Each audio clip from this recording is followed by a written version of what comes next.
अरे मित्रांनो, खुश खबर, खुश खबर. पण काय खुश खबर?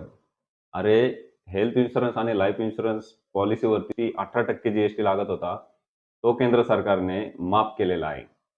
आणि त्याही पेक्षा आनंदाची गोष्ट म्हणजे तो जो विदाऊट जी-एस-टीचा जो प्रीमियम आहे, की जो तुम्ही 22 तारखेनंतर घेऊ शकता. तो प्रीमियम किंवा ती पॉलिसी विदाऊट जी-एस-टीची तुम्ही आजच घेऊ शकता. म्हणजे आजपासून देखील तुम्ही ती विदाऊट जी-एस-टीचा प्रीमियम घेऊ तुमची पॉलिसी सुरू करू शकता. 22 तारखेपर्यंत आपण का नाही थांबलं पाहिजे मित्रांनो? कारण की 22 तारखेच्या नंतर काही कारणास्तव काही हेल्थ इन्शुरन्स कंपन्यांचे प्रीमियम देखील वाढू शकतात. आणि त्यामुळे मला तुम्हाला एवढं सांगायचं आहे, की हे जे 21 तारखेपर्यंत जो ही विदाऊट जी-एस-टीचा प्रीमियम आपल्याला मिळत आहे, ह्या संधीचा लवकरात लवकर फायदा घेऊन आपण आपली हेल्थ इन्शुरन्स सुरू करावी. 22 तारखेची वाट न पाहता. मित्रांनो, या विषयासंदर्भात काही जरी शंका असल्यास तुम्ही मला कॉल करून तुमच्या ज्या शंका आहेत त्या नक्की विचारून घ्या. परंतु उशीर करू नका.